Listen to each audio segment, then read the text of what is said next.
tasawuf itu sebenarnya kata salah satu pendapat itu adalah Islamul Ghuyub, menyerahkan sesuatu yang gaib.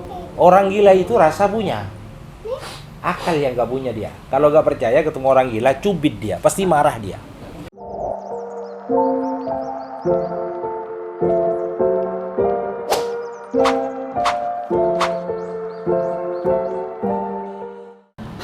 Bismillahirrahmanirrahim. Qala al-musannifu rahimahullahu ta'ala wa nafa'na bihi bi ulumihi wa barakatihi fid dharain amin. Bismillahirrahmanirrahim. Haddatsana menceritakan kepada kami Ahmad bin Yaqub. Siapa Ahmad bin Yaqub? Bin Mihrajan al-Mu'addal, putranya Mihrajan al-Mu'addal. Tanah menceritakan kepada kami Muhammad bin Husain bin Hamid. Tanah menceritakan kepada kami Muhammad bin Tasnim. Tanah menceritakan kepada kami Ali bin Husain bin Isa bin Zaid an jaddihi, dari kakeknya Zaid. Siapa? Isa bin Zaid an Ismail bin Abi Khalid an Umar bin Qais anil Minhal bin Umar an Dzarrin an Ali. Qala berkata siapa Ali? Kata Ali, ana adapun saya faqatu, mencongkel siapa saya, ainal fitnah, terhadap mata fitnah. Jadi katanya Ali itu, saya ini akan mencongkel mata fitnah. Artinya apa? Mata Ali itu tidak pernah digunakan untuk maksiat. Beda tipis lah sama kita. Iya kan? Ali itu matanya tidak pernah digunakan untuk maksiat. Beda tipis sama kita kan? Iya, beda tipis. Sama nyari, bukan enggak pernah nyari. Bedanya kalau Ali sedikit, bahkan tidak pernah. Kalau kita kan dikit-dikit maksiat. Beda dikit kita. Walau lam akun. Ya, titip mau sholat. Oh iya. Walau lam akun, dan seandainya tidak ada siapa saya, fikum di antara kalian, makutil, maka tidak akan diperangi fulanun, siapa fulan wa fulan dan fulan. Jadi kata Sayyidina Ali, saya ini andai kata gak ada, maka kalian yang bermaksiat nih gak bakal saya perangin, gak pernah saya tumpas. Salahnya saya ada, makanya saya tumpas. Makanya itu artinya bahwa jihad untuk menumpas maksiat itu penting. Makanya kalau di Quran itu kan kita ini harus, satu amar ma'ruf, dua adalah nahi mungkar. Lah amar ma'ruf itu harus dimulai dari amal ma'ruf diri kita sendiri. Ini sekarang kan kadang terbalik. Kita nggak amar ma'ruf, nahi mungkar aja yang kita lakukan. Amar mungkar. Amar mungkar ya. Iya. Itu kita kadang. Iya, amar mungkar kita. Kita amar ma'ruf tidak, tapi nahi mungkar kita. Nah, itu kita harus amar ma'ruf dulu. Nahi mungkar itu fase kedua. Sama dengan jihad lah. Kalau jihad itu di Quran kan runutannya itu biamwalikum dulu, baru anfusikum.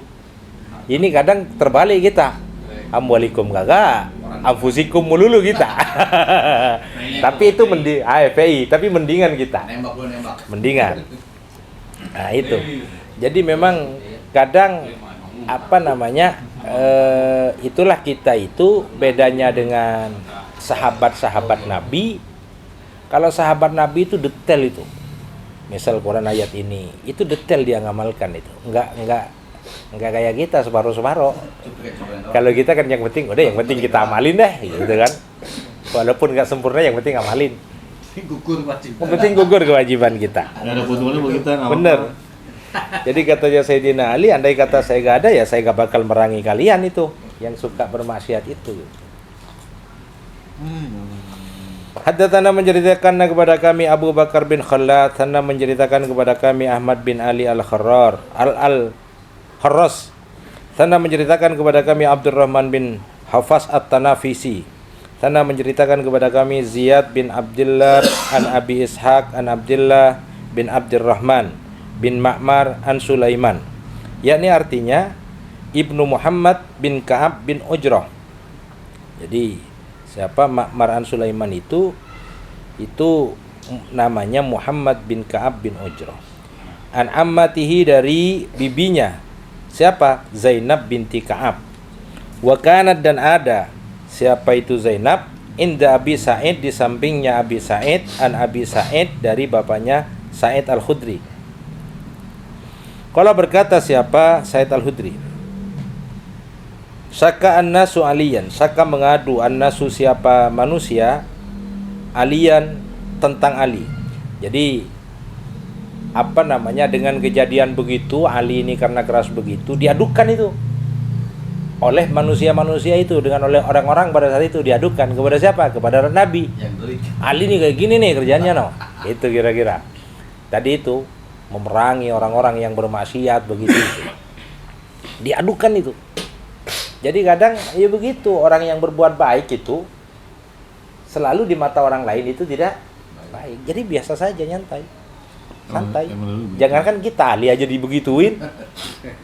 Tapi karena memang Nabi itu sangat bijak, Nabi itu orang yang tentu langsung mendapat sinyalnya langsung dari Allah. Walaupun ada yang mengadu begitu, faqama, maka berdiri Rasulullah sallallahu alaihi wasallam, siapa Nabi Muhammad sallallahu alaihi wasallam, khotiban, berkhutbah. Jadi Nabi itu saat dilaporin tentang Ali begitu, Nabi itu langsung berdiri, langsung berkhutbah. Faqala, bersabda siapa Nabi, ya ayyuhan nas, la tasku aliyan. Jangan sekali-kali kamu mengadukan tentang Ali kepada saya, katanya. La tasku, janganlah mengadu siapa kalian, aliyan, tentang Ali. Ali gak usah diaduin sama saya. Kenapa? Fa wallahi, maka demi Allah, katanya Nabi, innahu, sesungguhnya Ali, lahusinu fi dzatillahi ta'ala, yaitu niscaya paling takut fi dzatillah, terhadap Allah subhanahu wa ta'ala. Jadi Ali melakukan begitu itu karena Ali saking takutnya kepada kita takut sama bini, nggak takut sama Allah.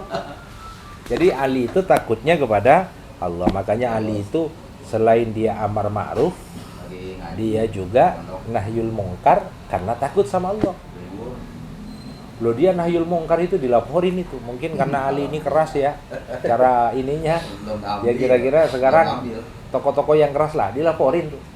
Tapi kan Nabi tahu siapa itu Ali gitu ya. Jadi kata Nabi, jangan pernah kamu laporkan tentang Ali kepada saya. Kenapa? Karena Ali itu adalah manusia yang paling takut terhadap zat. Kalau kita kan enggak. Takutnya sama Allah itu, faktanya ya, kita coba deh baca ayat-ayat tentang azab Allah. Pernah nggak kita merasa takut? Ayo, baca ayat azab nih. Pernah nggak kita takut?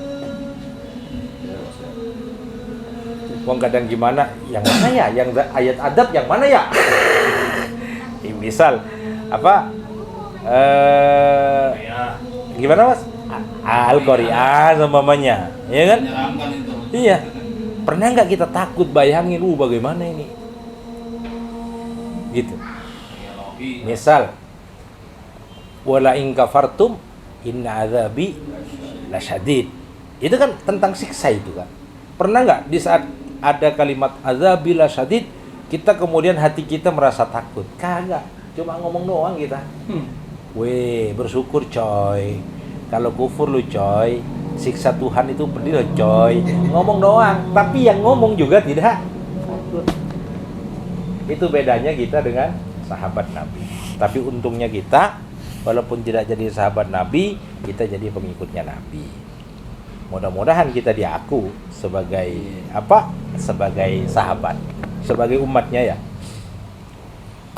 Haddatsana, menceritakan kepada kami Sulaiman bin Ahmad, Tanna menceritakan kepada kami Harun bin Sulaiman al-Misri, Tanna menceritakan kepada kami Sa'id bin Bishri al-Kufi, Tanna menceritakan kepada kami Abdurrahim bin Sulaiman an Yazid bin Abi Ziyad an Ishaq bin Ka'ab bin Ujrah an abihi. Qala, berkata siapa itu Ka'ab bin Ujrah. Qala, berkata siapa abihi Ka'ab bin Ujrah. Qala Rasulullah sallallahu alaihi wasallam, qala bersabda Rasulullah sallallahu alaihi wasallam, siapa Rasulullah sallallahu alaihi wasallam, la tasubbu aliyan. La tasubbu, janganlah mencela siapa kalian aliyan kepada Ali. Jangan sekali-kali kau mencela Ali. Nah, ini yang bahaya nih, kemudian orang-orang Syi'i itu doktrinnya di sini tuh. Ali itu jangan dicela, kan dia pengikutnya Ali itu. Enggak setuju sama Abu Bakar sebagai khalifah yang pertama kan? Tuh. Fa innahu, karena sesungguhnya Ali mamsusun, yaitu dapat tersentuh fi dzatillahi ta'ala, terhadap zat Allah Ta'ala. Jadi kira-kira ini Sayyidina Ali itu koneksinya dengan Allah itu sudah kenceng banget tuh. Jadi voltasenya berapa sih kalau listrik paling tinggi sih? Tegangannya berapa? Ya 35.000 megawatt lah, kira-kira begitu. Tinggi banget ya. Tinggi banget. Jadi dia sudah mamsusun fi dzatillah, langsung tersentuh dengan zat Allah Subhanahu wa taala. Keren banget itu. Iya. Kalau kayak kita, boro-boro coy. Iya. Klip-klip Boro-boro coy. Iya kan? Jadi sinyal putus-putus gitu. sinyal. Haddatsana Abdullah bin Muhammad bin Ja'far menceritakan kepada kami Muhammad bin Ja'far, sana menceritakan kepada kami Ahmad bin Muhammad bin Hammal, sana menceritakan kepada kami Abu Mas'ud, sana menceritakan kepada kami Sahal bin Abdi Rabbih, sana menceritakan kepada kami Amr bin Abi Gais an Mutarrif anil Minhal bin Umar anit Tamimi an Ibni Abbas. Kalau berkata siapa Ibnu Abbas, kunna ada kami natahaddasu, bercerita kami, ngobrol-ngobrol. Apa natahaddasu ini? Ya ngobrol-ngobrol. Iya, berbicara, bincang-bincang. Kongko. Ya, kongko. Kopi. Kopdar lah kami. Karena ada siapa kami natahaddasu, yaitu kopdar, kopi darat. Anan Nabi, sesungguhnya Nabi ahida berjanji. Siapa Nabi ila aliin, kepada Ali sab'ina ahdan, 70 janji. Lam yahad, yang tidak berjanji, ila ghairihi, kepada selainnya Ali. Jadi ada 70 janji yang diberikan Nabi kepada Ali, tapi tidak diberikan kepada siapapun. Karena ada siapa Ali, al-istislamu, yaitu tunduk dan patuh. Jadi istislam itu tunduk, nurut banget. Jadi kalau katanya Allah begini ya nurut. Enggak kayak kita selalu mencari helah. Kalau dalam ilmu fikih itu kita mencari helah, bagaimana mencari cara untuk membenarkan apa yang telah kita lakukan salah. Iya kan, mencari helah kita, bagaimana caranya ini salah nih, tapi supaya jadi benar bagaimana nih, dicariin argumentasinya sama kita, kira-kira begitu. Tetapi itu gunanya kita punya akal mikir gitu bos ya. Iya bos ya. Wal inqiyatu sya'nihi, dan kemudian inqiyat itu takluk. Takluk itu ya karena dia takluk ya nurut banget gitu loh. Nurut banget dia udah. Namanya orang takluk gimana? Kalau semuanya ada daerah udah takluk pada penguasa nih, suruh apa aja nurut dia. Suruh bagaimana saja mau. Gitu loh. Jadi sini al-istislam wal inqiyat. Jadi itulah wal inqiyat itu. Wa tabra'u minal hauli wal quwwati makani, dan kemudian menyerah. Minal hauli wal quwwah, dari daya dan kekuatan.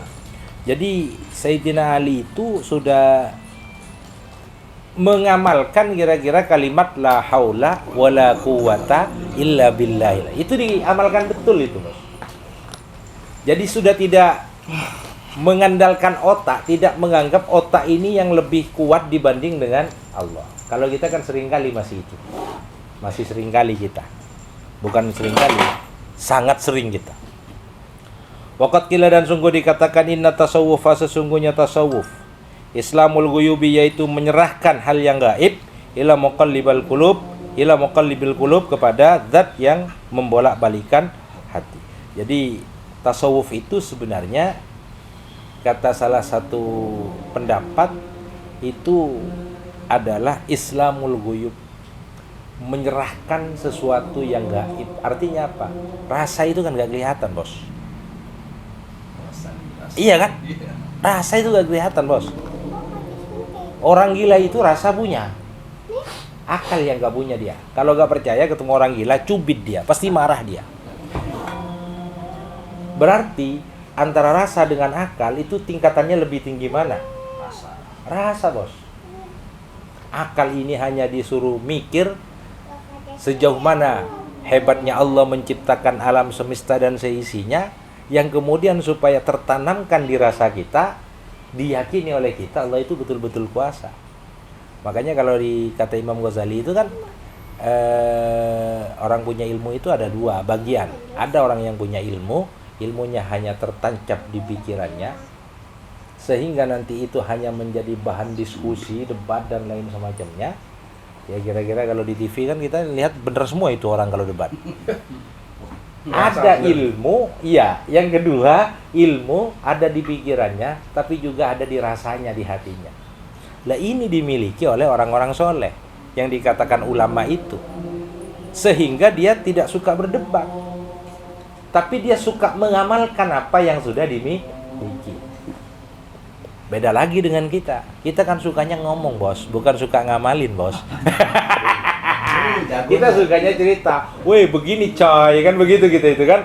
Oh begini coy, begini, harus begini nih, harus begini. Tapi kita sendiri kagak ngamalkan. Nah itu mudah-mudahan haddatsana Muhammad bin Ahmad bin Hamdan wallahu alam bisawab. Jadi itu kira-kira ya kata fitan itu ya. Fitnah itu kan berasal dari fatana ya. Fatana itu artinya sesuatu yang bisa mencelakai sesuatu. Fatana itu artinya mampu membuat celaka kepada yang lain. Nah itu kata Sayyidina Ali, saya ini akan mencongkel matanya orang yang suka memberi celaka kepada yang lain. Itu kira-kira begitu. Jadi itu ya, itu bahaya sekali. Itu mungkin yang bisa kita ambil hikmahnya dari baca hadis hari ini, bahwa kita ini penting tidak hanya cerdas secara intelektual. Kalau katanya almarhum Allahyarham Ki Hasyim Muzadi itu, jangan hanya cerdas secara intelektual, tapi kita juga harus cerdas secara spiritual.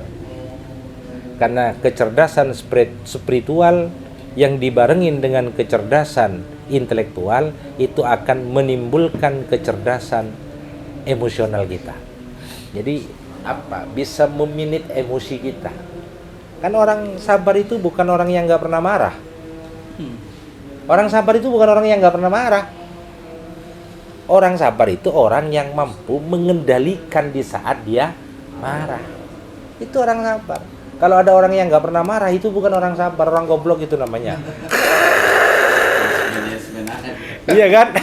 Jadi orang sabar itu adalah orang yang mampu mengendalikan dirinya, rasanya, perasaannya di saat dia sedang marah. Itu orang sabar namanya. Iya, bukan goblok. Itu jadi kayak gitu. Itu saja mungkin yang bisa saya sampaikan. Ihdinas shiratal mustaqim. Wassalamualaikum warahmatullahi wabarakatuh.